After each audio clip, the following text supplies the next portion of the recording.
In today's video, I'm going to teach you how to switch cameras in Google Meet. This is a handy skill to have, especially if you use multiple cameras or occasionally need to switch from your computer's built-in camera to an external one. We'll walk through this process step by step, ensuring you can manage your settings with ease and confidence during any meeting. First, you'll want to head over to Google Meet. Simply open your web browser and enter the Google Meet website by typing meet.google.com in the address bar. Once you're there, if you haven't already joined a meeting, go ahead and click on Start an Instant Meeting. This action will initiate a new meeting session, providing us the platform to explore and adjust our camera settings without any disruptions. Once inside the meeting, direct your attention to the bottom of the screen where you'll see various control options. There's a button labeled Video Settings. Go ahead and click on it. This part of the interface allows you to configure various video options, ensuring your setup is exactly how you need it for a smooth meeting experience.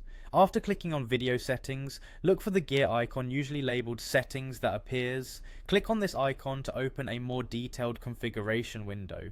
These settings will give you access to everything from microphone adjustments to video configurations, so you're in the right place for the next step. Within the settings menu, you'll see several tabs. Navigate to the tab labeled Camera.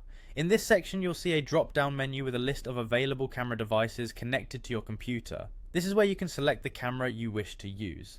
So if you have a preferred external camera or want to switch to a different option, just select it here.